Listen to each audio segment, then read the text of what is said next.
Assalomu alaykum, hurmatli azizlar, hurmatli O'zbekiston ahli. Ah, Mana bir o'zimning shaxsiy fikrim bor. Ijtimoiy tarmoqlarda mana bu san'atkorlarni soliqqa tortish, soliqqa nima qilish bo'yicha, soliqlar to'lash tartibi bo'yicha loyihasi ishlab chiqarilyapti, loyihasi muhokamaga qo'yilibdi. Unga ko'ra o'sha 2026-yil 1-sentyabrdan boshlab o'sha san'atkorlar har bir to'y yoki o'sha tadbir uchun soliq ilovasi kiritilgan emish. O'sha daromad solig'i shu asosda o'sha bir xil bir xizmat, bir to'lov tamoyilga o'tadi. Soliq miqdori san'atkorlarni reytingi va tadbirlarining joyiga qarab 0,25 bahmdan 3 bahmgacha deyapti. Keyin mayli, bu soliq masalasida menda hech qanday bir e'tirozim yo'q. Mayli, u nima emas. Lekin bitta narsa bor. Endi meni shaxsiy fikrim, masalan, odatda soliq to'lansa, uni qayerqadir sarf qilinadi. Misol uchun, yo'l solig'i deydi. Masalan, transport vositalarida yoqilg'ini hisobiga soliq, yo'l solig'i deydimi? Transportdan дорожный налог deydi. Дорожный налог olgandan keyin bu o'shalik yo'l solig'i degandan keyin u yo'l solig'i yo'llarni ravon qilish, malagi remont qilish, tadbir, har xil nimalarni ta'mirlash, keyin asfalt qilish, yo'llarni qaytadan ta'mirlash degandek o'shanaqa ketadi.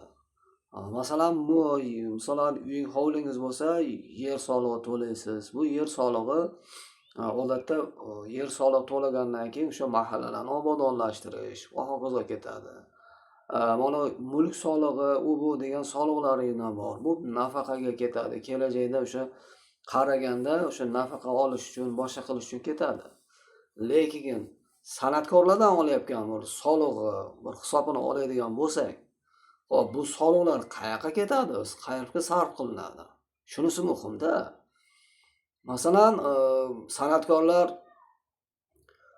O'zbekistonda masalan aytaylik, bu san'atkorlarning soliqlari to'lovi O'zbekistonda yoshlarning milliylik yetarlik uchun sarf qilinadimi yoki bemaza matras yo'q allaqandaydir vayner-paynerlar uchun rivojlantirish uchun ishlatiladimi? Shunisi qiziq. Bu masalan soliq to'lashgandan keyin O'zbekistonda yoshlarni milliyligini rivojlantirish, misoldan milliy ruhda tarbiyalash degan narsalar bor. Shunga sarflanadimi misoldan? Shu narsa borda, uni odatda mana shunaqangi bir nimalar bor. Masalan, mana o'zim san'atkorning bolasiman, farzandiman. San'at bizda o'zi bilasizlar o'lib bo'ldi misoldan. Milliylik degan narsa qolmadi.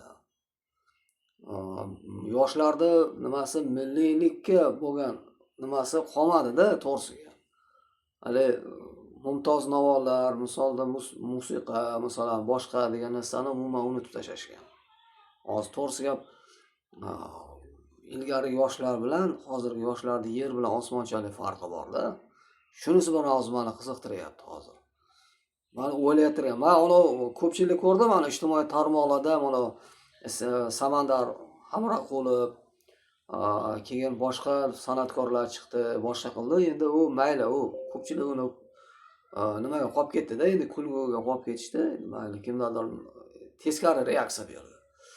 Lekin bularning o'zicha chiqishda ham bir qandaydir boshqa bir sabablari ham bordir-da, masalan, shuni aytishmoqchi bo'lgandir, bilmadim.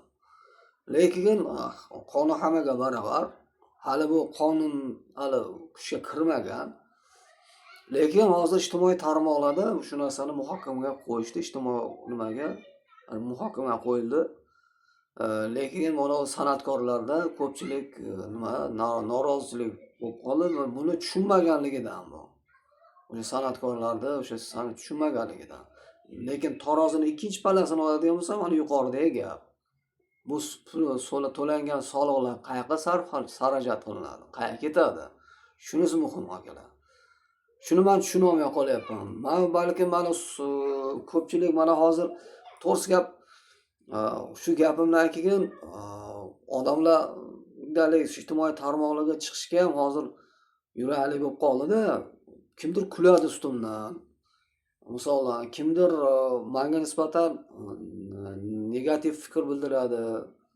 Lekin mani hali o'ylantirayotgani ham yo'q. Lekin hammadan soliq to'langan soliq qayerga sarf bo'lishini shu narsa meni qiziqtiryapti xolos. Sog' bo'lasizlar, omon.